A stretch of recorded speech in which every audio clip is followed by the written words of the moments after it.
Salve, senhores, sejam bem-vindos à nossa aula. Hoje iremos estudar a nossa LEP, né? Conhecida aí como LEP, Lei de Execução Penal. Eu vou tentar passar a aula mais didática possível para vocês, certo? O método de trabalho do professor. Eu gosto mais de mostrar o PowerPoint, eu não gosto de mostrar muito o rosto, não fiquem insatisfeitos em relação a isso. Eu gosto de passar a lei esquematizada, certo? Depois que eu esquematizo, eu passo letra da lei. Por quê? Porque muitas das vezes os professores já passam a lei em lousa toda esquematizada. E às vezes você vai resolver questões no que concurso e acaba errando. Por quê? Porque você só viu isso aqui, ó. Você só viu esquematização, você não viu a letra da lei.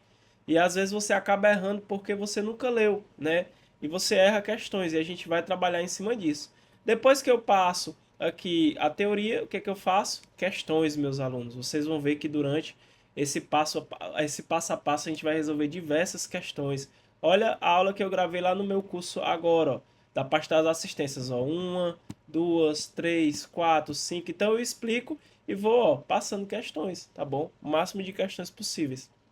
Então, de antemão, para quem não me conhece, sou o professor Tiago Oliveira, professor de legislação extravagante. Sou policial também, mas não policial penal, sou policial militar, tá bom? Do Ceará. E já venho desempenhando esse trabalho aqui, dando aula, ajudando os concurseiros de forma gratuita, né, a conseguir êxito aí, né? Em várias polícias, né? Polícias militares, polícias penais. E hoje eu vou começar esse projeto para vocês da Lei de Execução Penal, né? Eu vou trazer para vocês, se vocês quiserem, eu posso trazer a lei toda, pessoal, completa, de forma gratuita, esquematizada, com questões, só depende de vocês, né? Vocês curtem o vídeo, vocês comentam, compartilham, se inscrevem no canal. A cada 1000 visualizações eu trago a continuação. Então hoje a gente vai focar, né, nos concursos da Polícia Penal do Ceará, Polícia Penal do Piauí, né? Ceará e Piauí, que são as que estão mais próximas de sair, estão nos últimos ajustes, né? Tanto a do Piauí como a do Ceará tá nas últimas e ambas cobram o quê? Lei de execução penal. Tá bom? Se aplicar as duas aí, né? Que é a nossa lei 7.210 de 11 de julho de 1984, né? Que é a nossa lei de execução penal. Por ela ser uma lei de 84, vocês já sabem o quê? Que ela é anterior à Constituição, né? Ela é antes da Constituição, já era uma lei que estava bem à frente do tempo, né? Se você parar para estudar a lei de execução penal de forma bem específica, você vai ver que ela é uma lei que, na teoria, ela é uma lei que realmente ela vem a ser efetiva na ressocialização do preso, né? Para que o preso, além de pagar pelo mal que ele causou, ele também venha a ser ressocializado. A gente tem muitas disposições aqui interessantes, beleza? Então, pessoal, sem mais delongas, mais uma vez, quem manda é o público. Pegou 1000 visualizações, já traga a continuação. A gente vai começar com o trabalho interno, vamos resolver algumas questões, pegou 1000, já vou para o trabalho externo e assim sucessivamente. Depois a gente vai para a remissão, porque eu vou trazer a lei não na ordem que está lá, né, no seu vadimeco, né? Por exemplo, eu vou trazer ela picadinha porque é interessante a gente estudar, por exemplo, trabalho com remissão, tá bom? Remissão, para quem não sabe, eu vou já explicar, mas é uma forma do preso ele abreviar o tempo imposto na sua sentença. Por exemplo, ele trabalha 3 dias, né? A cada 3 dias de trabalho, desconta ali um dia de pena, ou seja, ele vai ter um dia remido, né? Então, por isso que é importante. E logo de antemão, eu trago para vocês a importância do trabalho do preso nessa questão de ressocialização, pessoal. Você está ali incentivando o preso a trabalhar, né? Lembrando que não é um trabalho forçado, né? Eu não posso forçar o preso a trabalhar. Ei, cara, tu vai ter que trabalhar e pronto, né? Tá com uma bola de ferro nas pernas dele, vai trabalhar, quebrando pedra. Não é igual a filme, tá bom? Não é igual a filme. Ele tem que trabalhar, né? É um direito dever do preso, é trabalhar, né? Tanto é um dever social e também condição de dignidade humana. Mas caso ele se recuse, não quero trabalhar de jeito nenhum. Aí, meu amigo, ele vai ter problema, porque ele vai ter problema na progressão, ele vai cometer uma falta, né? Ele pode ter diversos problemas, livramento condicional, ele pode ter problema, então ele tem que trabalhar, tá bom? Não é forçado, porque a Constituição não permite, mas caso ele se recuse, né? Como eu disse, nós temos um direito e dever do preso, que é trabalhar. Ele vai receber remuneração, né? E, é claro, através dessa remuneração, ele pode ajudar a família dele, por exemplo, ele pode pagar suas despesas, ele tem até poupança. O professor preso tem poupança? Tem, para quando ele sair, ele tem um dinheirozinho ali para ele, né? Então veja a importância do trabalho nessa parte. Como eu disse, a LEP, ela não tem só o objetivo de lascar o cara, de retribuir o mal que ele causou, não. Ela tem também o objetivo de ressocializar. Eu quero também prevenir que venha acontecer novos crimes, né? Tanto em relação ao próprio preso como à sociedade. Então o trabalho, pessoal, do preso, ó, como dever social e condição da dignidade humana, ele tem a finalidade o quê? Educativa e produtiva, tá bom? É a finalidade, educar o preso, né, através do trabalho, né, para ele trabalhar, né, ali, né, no exercício laboral ele pode ver a importância do trabalho, né, o preso pode repensar, cara, essa vida criminosa não faz sentido, é muito melhor trabalhar, me especializar, fazer curso, né, e ter um trabalho lícito para poder dar meio de subsistência à minha família do que eu estar nesse mundo de crime que vai me levar à morte, por exemplo, né? Ou vai ser preso ou vai morrer. E também produtiva, né? Dele produzir, dele receber ali através dessa produção. É muito importante essa parte do trabalho para a questão da recuperação, da ressocialização do preso. E aí eu já trouxe regras gerais aqui que é mais cobrado em prova. Quando vocês forem resolver questões no que concurso e as questões que eu vou trazer, vocês vão ver que isso aqui cai muito. Primeiro, ó, não é porque o cara é preso, pessoal, que ele não vai ter, por exemplo, em relação ao trabalho, precauções relativo que à segurança, né, lá no trabalho, a higiene, ele vai ter sim, tá bom? Então, ó, aplicam-se à organização e aos métodos de trabalho as precauções relativas à segurança e à higiene. Lembra, pessoal, o cara não é indigente porque tá preso, não, certo? Ah, professor, mas eu penso isso, isso, isso. Pessoal, eu sou policial. Você acha que qual é o meu pensamento? Eu tenho o meu pensamento, mas o meu pensamento importa? Não. Meu pensamento, o que eu acho, não importa. O que importa é o quê? É o que o nosso sistema jurídico ele vem a tentar trazer.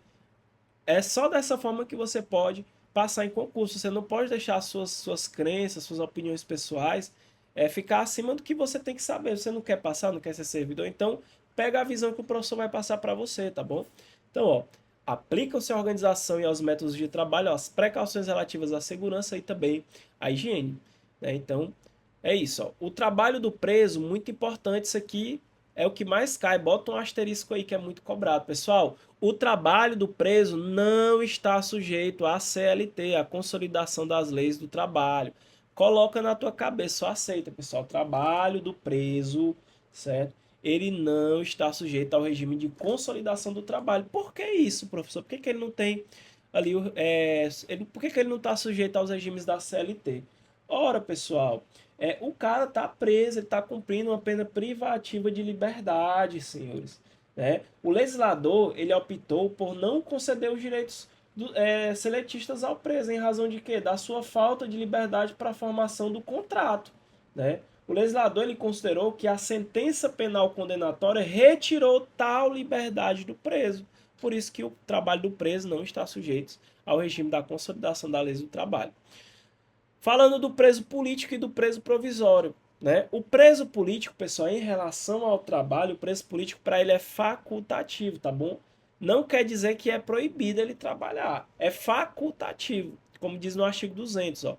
O condenado por crime político não está obrigado ao trabalho, tá bom? Mas também não é proibido. O preso provisório, pessoal, por exemplo, né?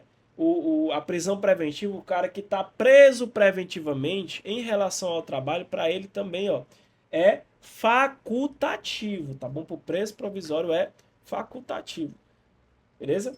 Só que se ele quiser, é claro que ele pode trabalhar. Caso ele queira trabalhar, ele só pode trabalhar internamente, ou seja, ele só pode trabalhar no interior do estabelecimento prisional, tá bom? Ele pode trabalhar, mas não é obrigatório. Caso ele queira trabalhar somente no interior do estabelecimento prisional. Para o preso provisório, o trabalho não é obrigatório e só poderá ser executado no interior do estabelecimento. O preso provisório, pessoal, ele é aquele que ele foi preso, um exemplo, preventivamente, né? Você tem que estudar lá no processo penal, as prisões processuais. Ainda não transitou em julgado, né? Ele ainda tá sendo julgado ali, né, pela ação penal. E ele está preso só de forma provisória. Show de bola?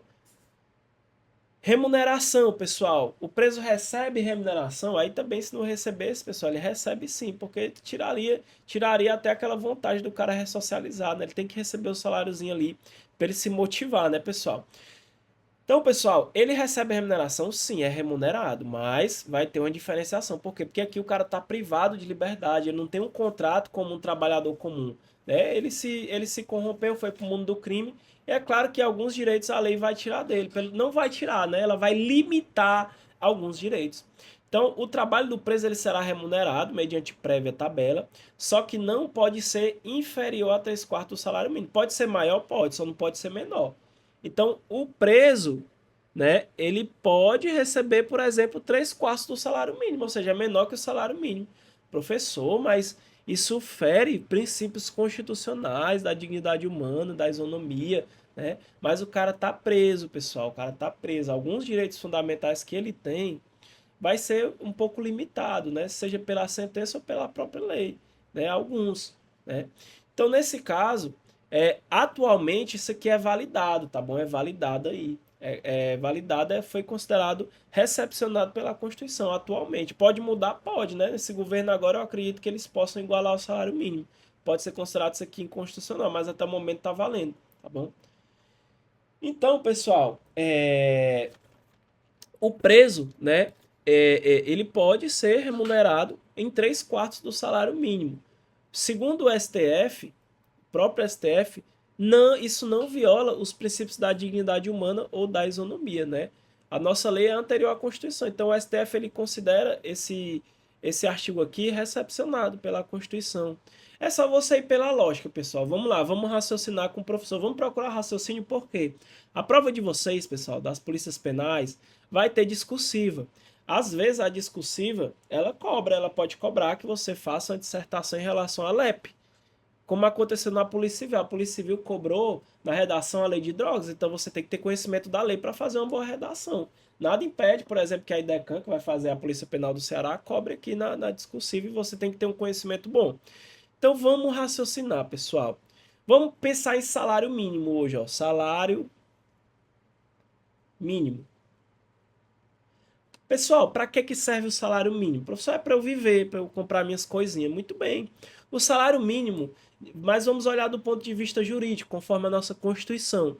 De acordo com a Constituição, lá no artigo 7, você pode abrir aí, da Constituição, ele diz que o salário mínimo, ele visa satisfazer o quê? As necessidades vitais básicas do trabalhador e também da sua família, por exemplo, a moradia, por exemplo, alimentação, né? Saúde, e assim vai, né? A educação também entra aqui. Então é para isso que serve o salário mínimo juridicamente falando. Ele tem que satisfazer as necessidades vitais básicas do trabalhador e da sua família, como moradia, alimentação, educação, saúde. Isso eu estou falando na teoria. Na prática, é claro que a gente sabe que não dá. Isso é óbvio, certo? Então pega essa visão. Aí eu vou te explicar por que o preso ele pode receber só. Ele tem a possibilidade de receber 3/4 do salário mínimo, você vai entender, né? Ou seja, por isso que ele recebe menos que o salário mínimo. O professor está um pouco doente, perdão. Então, para isso que serve o salário mínimo. Só, pessoal, que se você assistiu a primeira aula do professor, tá aí no meu canal, eu falei das assistências que o Estado deve prestar ao preso. Então, no caso do preso, conforme a própria lei de execução penal, boa parte dessas necessidades, ou seja, moradia, alimentação, boa parte dessas necessidades já são atendidas pelo Estado. Um exemplo, pessoal, a assistência ao preso é dever do Estado. Então o Estado já presta ao preso assistência material, ou seja, o cara já vai ter alimentação garantido pelo Estado, já vai ter vestuário, já vai ter instalações higiênicas, o cara tem assistência à saúde, ou seja, ele vai ter médico, ele vai ter atendimento médico, ele vai ter atendimento farmacêutico, odontológico, tudo na execução penal, o Estado já tem que garantir. Ele tem até assistência educacional, ou seja, ele vai ter instrução escolar, ele tem formação profissional, né? Então, ora, o cara já tem todas essas assistências que é prestado pelo Estado. Eu ainda vou pagar um salário mínimo cara, o trabalhador vai olhar e vai falar, meu irmão, é melhor eu ser preso, cometer crime, porque eu vou ganhar meu salário mínimo, igual eu ganho aqui fora, sendo uma pessoa honesta, e quando eu chegar lá, o Estado vai me dar tudo, ó. O Estado vai me dar, ó, vamos ver aqui, ó, por exemplo, assistência, vamos olhar aqui a assistência à saúde, ó. O Estado já vai me dar atendimento médico, já vai me dar atendimento farmacêutico, vai me dar atendimento odontológico, né? eu já vou ganhar um salário mínimo trabalhando, vou trabalhar ali e tal. Então, ó, é muito benefício, né, pessoal? Ó, eu vou ter assistência jurídica, eu vou ter assistência educacional, ou seja, eu vou ter instrução escolar, formação profissional. E essas assistências aqui, pessoal, que eu tô falando para vocês, isso daqui, ó, vou até mostrar para vocês, ó. Deixa eu colocar aqui. Ó, a assistência, pessoal, cadê? Assistência, vamos botar aqui, tá aqui, ó. A assistência ao preso é dever do Estado. O Estado tem que prestar essa assistência. Olha o que o Estado dá para o preso. Ó. Alimentação, vestuário, instalações higiênicas. Então, tudo já é proporcionado pelo Estado. Logo, pessoal, é proporcional que a lei permita que o preso receba a remuneração de 3/4, por exemplo, do salário mínimo, porque ele já tem várias assistências aí que já é prestado para ele. Beleza? Vocês estão entendendo a lógica? Isso é uma das lógicas aí que foi utilizada pelo STF. Tem outras, né, pessoal? Por exemplo, o trabalho do preso ele tem natureza e regime jurídico distinto em relação ao pessoal que é regido pela CLT. E é razoável que o legislador ele reduza o valor mínimo de remuneração, né, pela mão de obra do preso, com o intuito de quê? De promover as chances também dele ser contratado, né, pessoal? Então, eu acho que agora vocês conseguem entender melhor isso aqui. Aí vamos lá. As tarefas executadas como prestação de serviço à comunidade não serão remuneradas. Então o cara pegou uma pena restritiva de direito. A pena é o trabalho. Qual é o trabalho? Prestar serviço à comunidade. Só que é a pena dele, é uma PRD. Pena restritiva de direito. Logo, pessoal, é claro que ele não vai ser remunerado por esse serviço aqui, de prestação de serviço à comunidade. Voltando aqui à remuneração, pessoal, essa remuneração do preso, a própria lei de execução penal já traz uma destinação para ela. Peraí, o que o preso vai fazer com essa remuneração? Nós temos uma destinação. A doutrina entende que isso aqui tem uma ordem preferencial, tá bom? Então, primeiro, segundo, terceiro, quarto. Então, o produto da remuneração do preso deverá atender, ó, primeiro, a indenização dos danos causados pelo crime, desde que determinado judicialmente. Então tem que ter uma determinação judicial e não reparado por outros meios, tá bom? Então, esse primeiro item aqui, ele está condicionado o quê? Determinação judicial e desde que não tenha sido reparado de outra forma. Então tem que indenizar os danos causados pelo crime.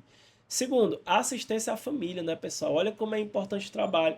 Além de buscar a profissionalização do preso, a ressocialização, ele ainda tem como ajudar a família dele, que muitas das vezes, quando o cara vai preso, às vezes o cara, ele era responsável ali pela alimentação na casa e tal, e o cara vai preso e a família fica sem ter o que comer, vai pedir dinheiro no sinal, acontece muito. Então, ele tem como ajudar pelo menos a família dele, né? Pequenas despesas pessoais do preso. E, ó, ressarcimento ao Estado das despesas realizadas com manutenção do condenado. Vocês sabem, pessoal, que para manter um preso hoje no país é muito caro, pessoal, é muito dinheiro. Então, pelo menos o Estado tenta o quê? Tenta amenizar esse gasto. Ele diz que vai ser ressarcido o Estado dessas despesas realizadas com manutenção do condenado, em proporção a ser fixada e sem prejuízo da destinação previstas nas letras anteriores. E por último, se sobrar dinheiro, né, pessoal? O cara ainda vai ter o quê? Uma poupança, meu amigo. O Estado vai guardar dinheiro para esse cara para quê? Para quando ele sair, ele ter um dinheirinho ali para começar a vida, né?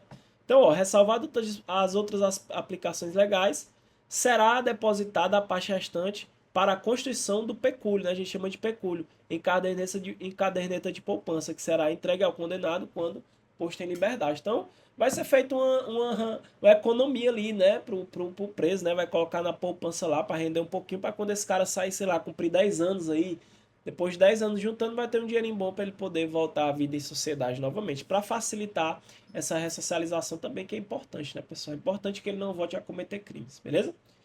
Agora vamos ver tudo isso na letra da lei. Por quê? Porque o meu objetivo é esquematizar para você lembrar na prova, né? E também que se vier muito letra da lei, vier cobrando muito letra da lei, a IDECAN tem cobrado muito letra da lei em provas de nível médio, né? Exceto na Polícia Civil, né? A Polícia Civil do Ceará que a IDECAN fez veio muito pesado. E também temos que se atentar à banca da Polícia Penal do Piauí, que nós vamos trabalhar com os dois concursos, beleza? Então, antes de começar, deixa só o professor beber uma aula que a garganta não. Beber uma água, né? Que a garganta não tá boa. Só um minuto. Voltamos. Pessoal, se você tá gostando da aula, não esqueça, curta o vídeo, comente, se inscreva no canal E compartilhe. O mais importante é você compartilhar. Por quê? Bateu 1000, eu já trago a continuação para vocês. E assim vai. Quem manda é vocês, beleza? O que vocês mandarem a gente vai fazer. Ó, o trabalho do condenado como dever social e condição de dignidade humana. Então a gente tem o quê? Tem um direito dever aqui, né? E terá finalidade educativa e produtiva. Aplicam-se à organização e aos métodos de trabalho as precauções relativas à segurança e à higiene. O trabalho do preso, ó, não está sujeito o quê? Ao regime de consolidação das leis do trabalho. O trabalho do preso será remunerado mediante prévia tabela, não podendo ser inferior, não pode ser melhor a 3/4 do salário mínimo. O produto da remuneração pelo trabalho deverá atender, então isso aqui a doutrina entende que é uma ordem, ou seja, para onde vai ser direcionada essa remuneração do preso? Primeiro, indenização dos danos causados pelo crime, condicionado o que, ó, tem que ter uma determinação judicial e não tenha sido reparado por outros meios. Segundo, assistência à família, né, ajudar a família do preso, pequenas despesas sociais, né, e por último, né, fica o Estado, o ressarcimento ao Estado das despesas realizadas com a manutenção do condenado em proporção a ser fixada e sem prejuízo da destinação prevista nas letras anteriores. E por último, ó, ressalvado outras aplicações legais, será depositada a parte restante para a constituição do pecúlio em caderneta de poupança, que será entregue ao condenado quando posto em liberdade. Né? A poupançazinha, né, pessoal? É interessante o cara sair, ter um dinheirinhozinho para investir, montar alguma coisa para ele, né? Ou então dinheiro ali para ir atrás de trabalho, quando sair é importante. Como eu disse, ó, as tarefas executadas como prestação de serviço à comunidade não serão remuneradas. Beleza, senhores? Tá fácil, né? Vamos passando. Vamos falar do trabalho interno agora. O condenado à pena privativa de liberdade, ele está o quê? Ele está obrigado ao trabalho. Ele está obrigado na medida de suas aptidões e capacidade. Cuidado, obrigar é diferente de forçar, não vai ser forçado. Ele pode recusar, mas ele vai ter graves resultados aí. Ele vai ter. Para efeito de execução penal, não vai ser favorável a ele. Vai ter graves o quê? Consequências, se ele não quiser. Agora, forçar não pode, não. Então, o condenado à pena privativa de liberdade está obrigado ao trabalho, na medida de suas aptidões e capacidades. Então, eu tenho que observar as aptidões e a capacidade do preso, né? Onde que eu vou encaixar ele ali no trabalho? Ele já trabalhava antes? Qual área que ele trabalhava? Ele era construtor, era pedreiro, era engenheiro, era, né? A gente vai olhar qual área ali que ele trabalhava para a gente ver as aptidões e a capacidade dele para melhor encaixar ele ali no trabalho, né? O preço provisório a gente já falou, né? Para o preço provisório o trabalho não é obrigatório, né? Facultativo. Caso ele queira trabalhar, só poderá ser executado o quê? O trabalho interno, ou seja, no interior do estabelecimento. Na atribuição do trabalho deverão ser levados em conta o quê? Ó? A habilitação, a condição pessoal e as necessidades futuras do preso, bem como as oportunidades oferecidas pelo mercado. Então, pessoal, quando eu vou atribuir o trabalho preso, eu tenho que observar a habilitação do cara, como eu já havia falado. Qual é a aptidão desse cara? O que esse cara sabe fazer? Vamos analisar aqui. O cara trabalhava com obra, opa, bota ele ali. O cara sabia consertar tudo, né? Ele é encanador, bota ele para consertar ali, por exemplo, as instalações ali do estabelecimento prisional, né? Então tem várias situações. Eu vou olhar a condição pessoal do cara, as necessidades futuras do preso e as oportunidades oferecidas pelo mercado, beleza? Deverá ser limitado tanto quanto possível o artesanato sem expressão econômica, salvo nas regiões de turismo. Então, eu tenho que evitar colocar esse cara para trabalhar fazendo artesanato. Por quê? Porque geralmente, pessoal, artesanato não tem valor agregado de mercado, né? Então eu vou evitar, tá bom? Eu vou evitar, a não ser que o cara esteja ali, por exemplo, numa região de turismo. No turismo, geralmente o artesanato tem um grande valor agregado, dá para vender um preço bom. Porque é região turística, quando o cara está turistando, né? Ele quer levar alguma coisa para lembrar. Aí tem sim expressão econômica. Agora, se não tiver região de turismo, eu tenho que evitar o máximo possível de colocar esse cara para trabalhar com artesanato, porque não tem expressão econômica, né? Artesanato sem expressão econômica. Agora, é proibido? Não, pessoal, tem que ser limitado tanto quanto possível. Agora, se o estabelecimento prisional, ele só oferece o artesanato como forma de trabalho, só tem aquela opção, aí é possível, tá bom? Isso é jurisprudência, tá bom? Aí sim pode fazer o artesanato como trabalho. Lembra, pessoal, que a gente tem que considerar também a condição pessoal do cara. Aí olha aqui, ó. Se o cara tiver mais de 60 anos, eles poderão solicitar a ocupação adequada à sua idade, né? O cara já está idoso, né? Então, vamos botar o cara para trabalhar, mas de acordo com o quê? Com a sua condição pessoal, né? Então, o cara tem mais de 60 anos, então ele vai solicitar uma ocupação adequada à sua idade. Doentes ou deficientes físicos. A maioria das questões, pessoal, fala que o doente e o deficiente físico ele nunca pode trabalhar. É errado. Ele pode, mas eles só vão exercer atividades que, ó, apropriadas ao seu estado. As atividades que seja compatível com aquele cara. O cara é deficiente. Eu não vou botar ele em qualquer trabalho, né? Eu não vou botar o cara, por exemplo, numa construção. Não, né? Tem que ser apropriado àquela deficiência dele, seja compatível para que ele possa desempenhar a sua atividade laboral. Jornada de trabalho. Qual é a jornada de trabalho do preso, professor? É 24 horas? É 12 horas no fumo? Não, pessoal. O preso tem sua jornada de trabalho, assim como o trabalhador comum. O preso, a jornada dele diária é de 6 a 8 horas, tá bom? Ele pode trabalhar no mínimo 6, no máximo 8. Não pode ser menor que 6, nem maior que 8. Trabalhou um dia, dentro desse parâmetro, computa-se um dia de trabalho, certo? A cada 3 dias, pessoal, de trabalho, eu vou descontar um dia de pena, ou seja, ele vai ter um dia remido. A gente chama esse dispositivo de remissão. O que é a remissão? A remissão, pessoal, é a possibilidade do preso abreviar o tempo imposto em sua sentença penal. Tanto pode ser pelo estudo como pelo trabalho. Como a gente está no trabalho, vamos citar o exemplo do trabalho. Nós vamos falar do estudo do preso. Então, cada 3 dias que ele trabalha, ele vai ter um dia a menos, ou seja, ele vai ter um dia remido. Ele vai abreviar o tempo imposto aí pela sentença penal. Show de bola? Então é muito importante. Então o cara tirou um dia, trabalhou ali de 6 a 8 horas, conta um dia. No outro dia, tirou o serviço ali de 6 a 8 horas, outro dia. No terceiro dia, ele vai ter remido um dia aí da sua pena. Ele vai ter um dia remido, né? Então, eu vou me atentar primeiro aos dias para efeito de remissão, tá bom? Vai ter um momento que a gente vai ter que observar as horas. Por quê? Porque pode ser que o cara tire mais de 8 horas. Se ele tira mais de 8 horas, é como se fosse um serviço extra, né, pessoal? Então, o cara tirou 2 horas a mais num dia, 2 horas a mais no outro, 2 horas a mais no outro. Aí eu vou ter que somar essas horas, né? Quando fechar as 6 horas, eu já vou contar como se fosse mais um dia. Quando eu completar as 18 horas extras, por exemplo, eu vou descontar, um dia de pena, né? Vai ser remido aí um dia de pena, beleza? Já já eu falo sobre isso. Então a jornada normal de trabalho, ó, não será inferior a 6, nem superior a 8 horas, com descanso nos domingos e feriados, certo? Então, basicamente é de 6 a 8 horas aí, a carga horária aí, né? A jornada de trabalho do preso. Alerta de jurisprudência, ó. Deve-se considerar cada 6 horas extras realizadas, além da jornada normal de 8 horas diárias, como um dia de trabalho para fins de remissão. Então não é de 6 a 8 horas, pessoal. Vamos supor que o cara trabalhou 2 horas a mais. Em regra, eu só vou considerar o dia. Cada 3 dias, um dia de remissão. Mas quando ele passar, aí eu vou ter que observar as horas. Quando ele passar da jornada máxima. Por quê? Trabalhou 2 horas num dia, trabalhou 2 horas em outro, 2 horas em outro. Eu vou somar, ó. 2, 4, 6. Opa, já tem 6 horas aqui. Então já vou contar o quê? Eu já vou contar como um dia, né? Já vou contar como um dia.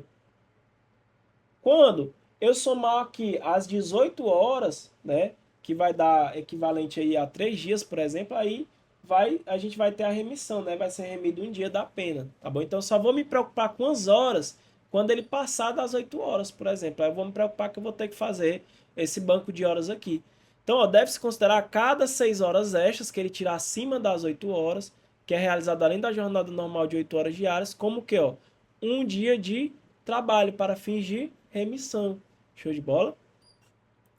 Quando o apenado trabalhar aquém da jornada mínima legal, computar-se-á a cada 6 horas como um dia de trabalho. Então pode acontecer, pessoal, do cara trabalhar menos de 6 horas. E aí, professor, a jornada não tem que ser pelo menos 6 horas? Aí o cara trabalha menos de 6 horas, não é para contar, né, professor? Calma, depende. Teve um caso, pessoal, que a unidade prisional, ela ofereceu um trabalho lá para o cara, para ele trabalhar lá na preservação do estabelecimento prisional. Só que esse serviço que a unidade prisional ofereceu o cara, não dava 6 horas, ele não chegava a trabalhar 6 horas, ou seja, era menor que 6 horas. E aí o que foi que aconteceu? Não deram o direito de remissão a ele, porque disseram que ele estava trabalhando menos de 6 horas e por isso não contava lá como dia de trabalho. E aí, meu aluno, é claro que recorreram dessa decisão, né? Claro que recorreram. O que acontece, pessoal, é que aquele era o único trabalho que estava disponível na unidade prisional. Ou seja, o preso ele não tinha outra opção para poder cumprir a sua jornada de trabalho. A unidade prisional só oferecia unicamente aquele trabalho e ele não chegava nem às 6 horas. Logo, pessoal, o cara trabalhou menos de 6 horas, né? O cara trabalhou menos de 6 horas. Por isso não foi reconhecido o direito de remissão. O que foi que aconteceu? É claro que recorreram dessa decisão e aí eles decidiram considerar como se o cara tivesse trabalhado 6 horas, tá bom? Ou seja, mesmo que ele tenha trabalhado menos que 6 horas, como só tinha aquele trabalho disponível, eles decidiram que vai considerar como se ele tivesse tirado a jornada mínima, que é o quê? Que é 6 horas, tá bom? 6 horas, ou seja, vai contar ali como um dia, né? Aí a mesma coisa, a cada 18 horas aí, vai ser remido um dia aí de pena, né, pessoal? A cada 18 horas aqui trabalhada, vai somar, né, vai ser considerado um dia, né? Que é equivalente aos 3 dias, né? Só você fazer os cálculos aí, beleza? Mas nesse caso, é só porque foi a única atividade que o estabelecimento prisional disponibilizou para o preso, né? Ele não tinha opção, beleza? Poderá ser atribuído horário especial de trabalho aos presos designados para o serviço de conservação e manutenção do estabelecimento penal. Então, o cara que ele está trabalhando na conservação e manutenção do estabelecimento penal, ele pode ter um horário especial de trabalho. Vamos passando, pessoal, vamos passando. Já já nós vamos resolver questões, né? Aqui, pessoal, a gente vai falar como que vai ser gerenciado esse trabalho do preso. Aqui, pessoal, a gente tem um sistema que a gente chama de sistema misto. Por quê? Porque o trabalho do preso tanto vai ser gerenciado pelo próprio Estado, né? Nós temos aqui, ó, fundação, empresa pública, como também a gente tem a possibilidade da participação da iniciativa privada através de convênio, né? Pode ter um convênio da iniciativa privada com o Estado, né? Para quê? Para implementação de oficinas de trabalho aí nos presídios, tá bom? Então, por isso que eu digo que eu tenho um sistema misto, ou seja, é gerido pelo poder público, mas eu admito a participação da iniciativa privada. Então, o trabalho ali poderá ser gerenciado por fundação ou empresa pública com autonomia administrativa e terá por objetivo a formação profissional do condenado. É claro que é o objetivo, né? Eu tenho que me preocupar com a formação profissional do condenado, porque quando ele for solto, eu quero que esse cara tenha uma profissão. Eu não quero que ele retorne ao sistema prisional novamente, né? Porque é mais trabalho para o Estado também, né? Nessa hipótese, incumbirá a entidade gerenciadora promover e supervisionar a produção, com critérios e métodos empresariais, encarregar-se de sua comercialização, bem como suportar despesas, inclusive pagamento da remuneração adequada. O governo federal, estadual e municipal poderão celebrar convênio com quem? Com a iniciativa privada. Ó a iniciativa privada participando da execução, pessoal, no que tange ao trabalho, ó, para implantação de oficinas de trabalho referente aos setores de apoio dos presídios. Os órgãos da administração direta ou indireta da União, Estados, territórios, DF e dos municípios adquirirão, com dispensa de concorrência pública, né, vai ser dispensada a licitação, os bens e produtos do trabalho prisional, tá bom? Então, eles vão adquirir aí esses produtos que foram feitos pelo preso, né, pessoal? Sempre que não for possível, é recomendável realizar-se a venda particular. Então, quando não for possível e nem recomendado vender para o particular, o que acontece? O Estado compra, né? Com dispensa de licitação. Ele vai comprar esses bens e produtos do trabalho prisional. Todas as importâncias arrecadadas com as vendas reverterão em favor da fundação ou empresa pública, que alude ao artigo anterior, ou na sua falta do estabelecimento penal. Agora, pessoal, nós vamos o quê? Vimos a teoria, esquematizamos, explicamos, foi aplicada uma didática bacana. Agora vamos resolver questões, beleza? Só beber uma águazinha e vamos continuar. E se vocês quiserem a continuação, já sabe, compartilhe o vídeo. Tá no grupo de estudo da Polícia Penal do Piauí, do Ceará, manda lá no grupo. Tem um coleguinha que está estudando, manda para ele. Dá divulgada que quando pegar 1000 eu já trago a continuação para vocês naquele padrão. Quero trazer pelo menos 10 questões por aula, tá bom, pessoal? Por aula. Sobre o trabalho interno do preso, é correto afirmar que, vamos lá, os doentes ou deficientes físicos não poderão exercer atividade laboral por espécie de exposição legal. É errado, eu falei para vocês, pessoal, que Eles podem sim trabalhar, só, pessoal, que naquelas atividades apropriadas ao seu estado, não é isso? Beleza? A jornada normal de trabalho não será inferior, ou seja, não será menor que 6, nem superior a 8 horas, com descanso nos domingos e feriados. Eita, pessoal, tá a letra da lei, por enquanto é a B, mas vamos analisar as demais. Ele quer a correta, não é isso? Não há, na lei de execução penal, previsão sobre o trabalho do preso provisório. Tem sim, ele fala sobre o preso provisório. O trabalho por preso provisório ele não é obrigatório, mas caso ele queira trabalhar, ele só pode trabalhar no interior do estabelecimento aí, prisional. Na atribuição do trabalho, não deverão ser levados em conta as oportunidades oferecidas pelo mercado. É errado, né, pessoal? Deve sim ser levado em conta isso. Não só isso, né? Eu tenho que levar em conta a habilitação, a condição pessoal, as necessidades futuras do preso e também as oportunidades aí, né, oferecidas pelo mercado. O trabalho não deverá ter como objetivo a formação profissional do condenado, mas tão somente a sua recuperação. É errado, né, pessoal? Tem por objetivo, sim, a formação profissional do condenado. Logo, gabarito letra B. Vamos para a próxima. Aqui é a letra da lei, tá bom, pessoal? Ó, tudo conforme as questões. Ó. Vamos lá. Os doentes e deficientes físicos não podem exercer atividade laboral. Olha aqui, pessoal. Ó. Os doentes ou deficientes físicos somente exercerão atividade apropriada ao seu estado. A jornada de trabalho não será inferior a 6, nem superior a 8 horas, com descanso no domingo e feriado. Olha aqui, pessoal. Jornada normal de trabalho não será inferior a 6, nem superior a 8, com descanso nos domingos e feriados. Aqui é o nosso gabarito. Né? Não há na lei de execução penal previsão sobre o trabalho do preso provisório. Deixa eu ver se eu coloquei aqui. Do preso provisório eu acho que eu não coloquei, né? Mas a gente já viu, né, pessoal? Ó. Para o preso provisório, o trabalho não é obrigatório, só poderá ser executado no interior de estabelecimento. Beleza? Na atribuição do trabalho, não deverão ser levadas em conta as oportunidades oferecidas pelo mercado. Vou colocar aqui, ó. Olha, deixa eu colocar aqui para vocês. Era para me ter colocado tudo aqui, para deixar tudo organizado, né, pessoal? Ó, na atribuição do trabalho, deverão ser levadas em conta a habilitação, a condição pessoal e as necessidades futuras do preso, bem como ó, as oportunidades oferecidas pelo mercado. É tudo organizadozinho para vocês. O trabalho não deverá ter como objetivo a formação profissional do condenado, tão somente a sua recuperação. Ó, ela tem por objetivo ó, a formação profissional do condenado. Ok? Vamos passando. Segunda questão. IBAD, ó, segurança do sistema prisional. O trabalho do preso, como um dever social e condição de dignidade humana, terá finalidade educativa e produtiva. Nesse contexto, com relação ao trabalho do preso, é correto afirmar ele que é o item correto. Ó. Vamos lá. O trabalho do preso está sujeito aos regimes de consolidação da lei de trabalho. Não está, tá bom? Não está sujeito. Não está sujeito. Os doentes ou deficientes físicos não trabalharão em nenhuma hipótese. É errado.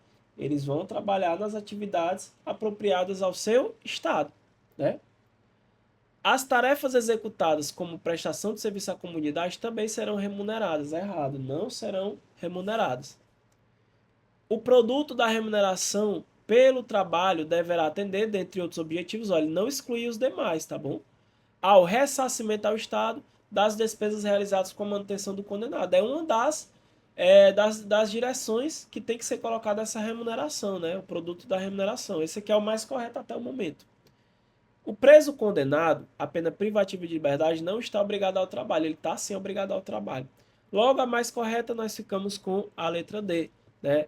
Ó, o produto da remuneração do preso deverá atender, como ele não excluiu as demais, ele colocou isso aqui, ó, ressarcimento ao Estado pelas despesas realizadas com a manutenção do condenado. É isso? Show de bola. Olha os demais, ó, o trabalho do preso, ele diz que está sujeito à CLT. Olha aqui, ó, o trabalho do preso não está sujeito ao regime de consolidação das leis do trabalho, né? Os doentes ou deficientes físicos não trabalharão em nenhuma hipótese, ó. Os doentes ou deficientes físicos somente exercerão atividades apropriadas ao seu estado. As tarefas executadas, como prestação de serviço à comunidade, também serão remuneradas, né? Olha aqui, pessoal, ó. As tarefas executadas como prestação de serviço à comunidade não serão remuneradas, né? O D a gente já viu, ó, o preso condenado à pena privativa de liberdade não está obrigado ao trabalho. A condenação à pena privativa de liberdade O condenado, a pena privativa de liberdade está obrigado, ele não é forçado, mas é obrigado ao trabalho na medida de suas aptidões e capacidades. Beleza? Então, senhores, por enquanto a gente finaliza essa aula por aqui. Eu quero trazer a continuação. Na continuação, a gente vai falar sobre o trabalho externo e vai falar sobre a remissão. Então, se você quer a continuação, faça o básico. Se inscreva no canal, curta o vídeo e compartilhe o máximo que você conseguir, porque assim que bater 1000, eu já trago a continuação até onde vocês quiserem. E quem quiser seguir o Instagram do professor, eu vou deixar o link do meu Instagram na descrição do vídeo. Lá, assim que é postada uma aula nova, eu já publico lá para vocês ficarem cientes. E também tem um grupo aí, quem vai fazer polícia penal, eu deixei o grupo na descrição aí do vídeo. É só você entrar através do link que já tem um grupo no padrão, beleza? Vou ficando por aqui, lembrando sempre que meu objetivo é ajudar vocês e vocês que vão decidir aí como é que a gente vai trabalhar durante esse tempo. Eu quero trazer a LEP toda em ordem para vocês, beleza? Até a próxima. Tamo junto, fiquem com Deus. Boa preparação, tudo vai dar certo. Vamos em busca da aprovação. Valeu!